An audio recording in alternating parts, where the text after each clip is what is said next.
Now I can't find a key without you. And now your song is on repeat, and I'm dancing on to your heartbeat. And when you're gone, I feel incomplete. So if you want the truth. Perkenalkan, saya Sisalva Nabila. Saya Najma. Saya Muhammad Arfial Munawar. Ya. Di sini izin bertanya tentang manusia, lingkungan, dan perubahannya, Pak. Sebelumnya dengan Bapak siapa? Sugiharto Sebagai Kepala Bidang Tata Lingkungan dan Penaatan Hukum Lingkungan. sebelumnya sudah berapa lama di sini, Pak? 5 tahun. Ya.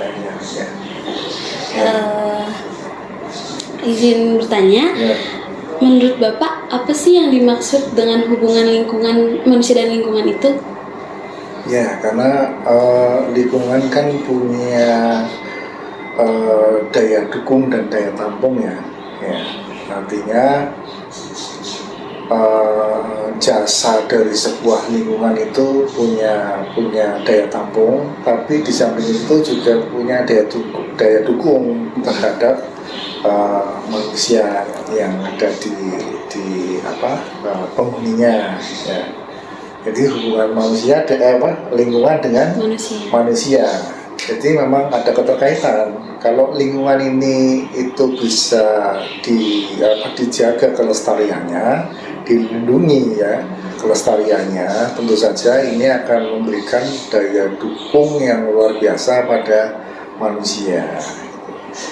Sebaliknya manusia apabila di dalam kehidupan sehari-harinya itu memiliki kegiatan yang berdampak merusak lingkungan, nantinya lingkungan ini akan rusak, akan tercemar, sehingga dukungan lingkungan ini akan semakin kecil,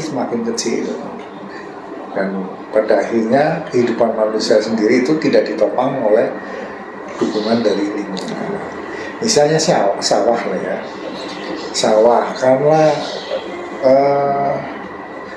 karena kehidupan bahkan di kota Pekalongan ya, banyak industri-industri yang membutuhkan air bawah tanah ya kan? Akhirnya beramai-ramai industri-industri ini, baik rumah tangga maupun industri, tanpa izin, tanpa pengendalian mengambil air bawah tanah, sehingga terjadi permukaan tanah ini menjadi turun ya. Sehingga permukaan air laut menjadi semakin tinggi. Itu nanti akhirnya sering rob. Rob. Dengan adanya rob itu kan karena perilaku manusia itu sendiri, eksploitasi air bawah tanah yang luar biasa ya. Menyebabkan rob ini akan mengenangi sawah-sawah yang nantinya akan menghasilkan padi, beras yang untuk kebutuhan makan penduduk kota Pekalongan. Itu kan berarti semakin berkurang. Bisa dilihat sendiri kan, bagian utara berapa ratus hektar yang kena rob, yang tadinya bisa menghasilkan padi, sekarang tidak bisa menghasilkan padi, sehingga daya dukung lingkungan itu kan semakin berkurang. Belum lagi kegiatan manusia yang lain, misalnya ada alih fungsi lahan, misalnya tadinya berdua nih, akhirnya punya anak nikah dan sebagainya, menjadi mungkin 10 ini kan butuh rumah lagi. Rumah lagi punyanya ladang sama sawah, akhirnya sawah juga digunakan untuk dibangun rumah ya kan, akhirnya mengurangi juga, termasuk untuk usaha dan sebagainya. Ini yang terjadi hubungan antara manusia dan lingkungan. Jadi harus saling mendukung. Lingkungan itu perlu dilindungi dan dipelihara supaya ada upaya pelestarian lingkungan, sehingga nantinya akan meningkatkan daya dukung terhadap manusia. Manusia itu sendiri harus berperilaku itu ramah lingkungan, harus berorientasi pada ramah lingkungan semua kegiatannya, termasuk produksi batik kan. Iya, Pak. Jadi dengan adanya batik seperti itu, limbahnya luar biasa, tidak diolah, dibuang semena-mena, akhirnya mencemari lingkungan sekitar. Sumur-sumur di sini kan jarang bisa dipakai, ya kan? Akhirnya harus beli air mineral lah, ya.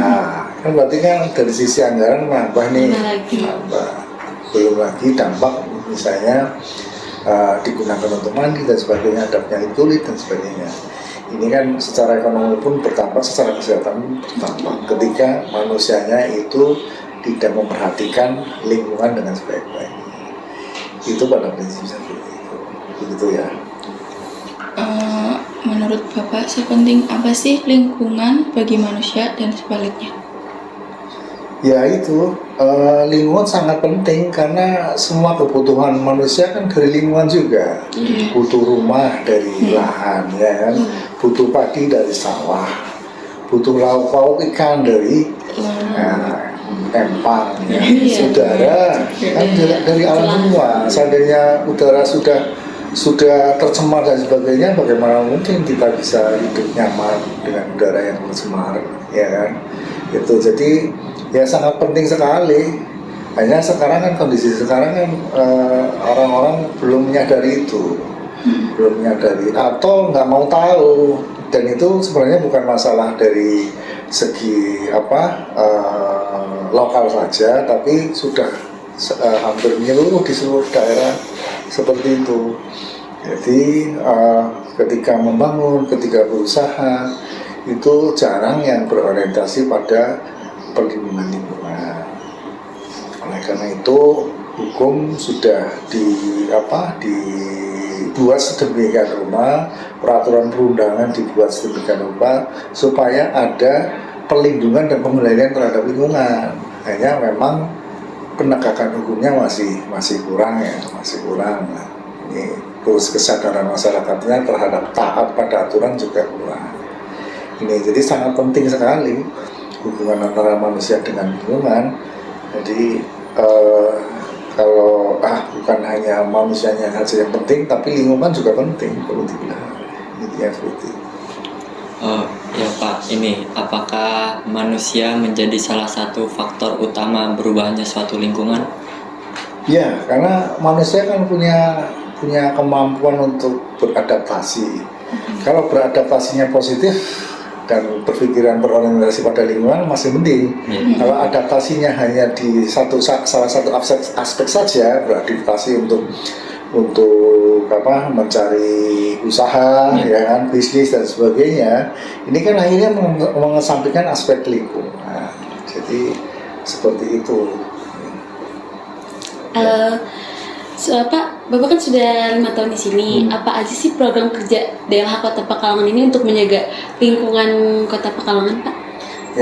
Yang pertama terkait dengan pengendalian terhadap industri ada, ya.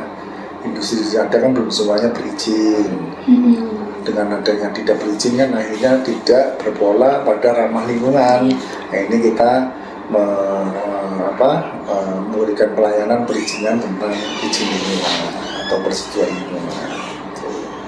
Ya, kemudian dari sisi regulasi perizinan, kemudian juga kita mengawasi industri-industri yang memang menjadi kewajiban kita untuk bisa diawasi, ya. Ya memang agak sulit juga karena tergantung kesadaran masyarakat juga. Kalau diawasi yang diawasi itu belum punya kesadaran kan bisa saja, artinya kalau diawasi baik, nanti pengawasnya sudah keluar dari industri itu balik lagi gitu lah, limbahnya dibuang sembarangan dan sebagainya. Jadi seperti itu. Kemudian juga kita memberikan pelayanan mengelola sampah kan, mengelola sampah semua di sini yang di Kota Pekalongan nanti, supaya pertama sebenarnya harus dipilah, dikurangi sampah-sampah anorganik untuk bisa didaur ulang atau dimanfaatkan. Kalau yang di luar anorganik bisa digunakan untuk yang kompos dan lain sebagainya. tapi ya kembali lagi sumber dayanya masih kurang ya, sehingga lebih banyak residu yang dibuang ke TPA, tempat pembuangan akhir itu kan, sehingga TPA kita sudah tingginya hampir 20 meter. Nah, mau dibuang mana lagi nih, satu hari itu sekitar 140 ton per hari ya, sampah kita. Ya kita harus mengatur dengan segala keterbatasan sumber daya, baik sarana prasarana maupun SDM yang ada ya. Dari anggaran dan sebagainya masih banyak kekurangan, tapi kita berupaya untuk optimal.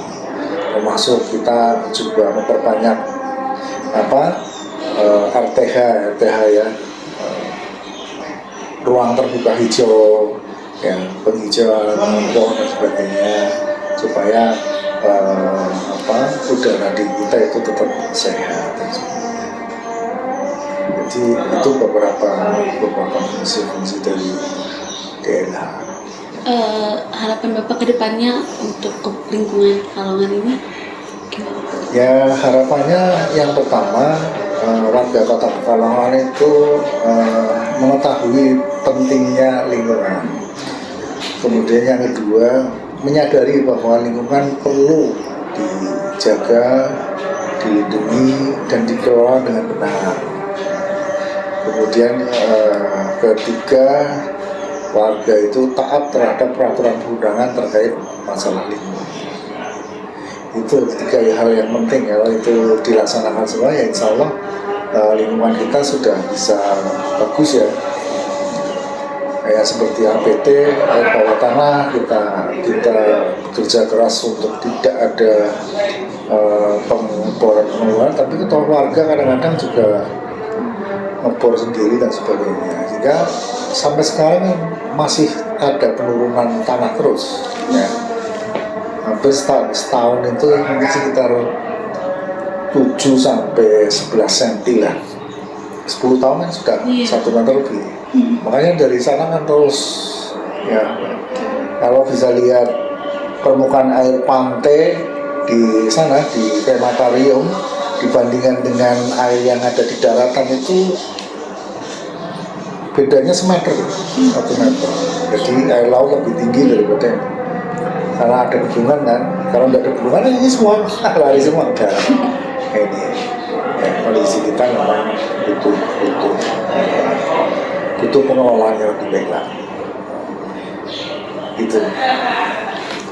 Sekian aja pertanyaan dari kita bertiga. Ya. Terima kasih banyak Pak atas jawabannya.